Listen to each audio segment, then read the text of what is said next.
Hi friends, welcome to food roundup. ఈరోజు మనం చాలా సింపుల్గా కరివేపాకు కారం పొడి ఎలా తయారు చేసుకోవాలో చూద్దాం. ఈ పొడి చాలా రుచిగా ఉంటుంది, అలాగే ఆరోగ్యానికి ఎంతో మేలు కూడా చేస్తుంది. దీని తయారీ కోసం ముందుగా స్టవ్ మీద కడాయి పెట్టుకుని ఇందులో 3 స్పూన్ల నూనె వేసుకోవాలి. నూనె హీట్ అయిన తర్వాత 2 స్పూన్ల శనగపప్పు, 1 స్పూన్ మినపప్పు వేసుకుని వేయించుకోవాలి. ఈ పప్పులు కాస్త వేగిన తర్వాత 1 స్పూన్ ధనియాలు, 1/2 స్పూన్ జీలకర్ర, 1/2 స్పూన్ మెంతులు వేసుకుని వేగనిద్దాం.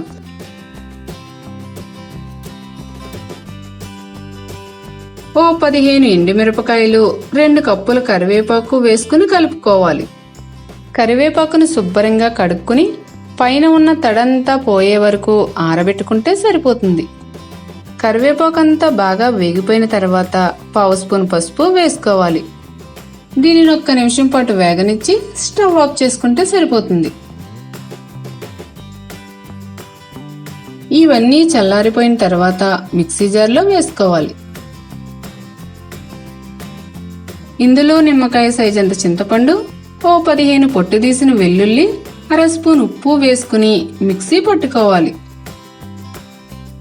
ఈ విధంగా నలగనట్టుగా మిక్సీ పడితే సరిపోతుంది.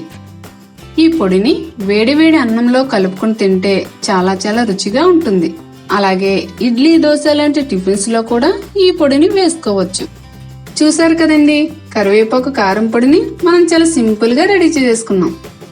ఈ వీడియో మీకు నచ్చినట్లయితే లైక్ చేయండి, షేర్ చేయండి. మరిన్ని మా వీడియోల కోసం ఫుడ్ రౌండప్ ఛానల్ ని సబ్స్క్రైబ్ చేయడం మర్చిపోకండి.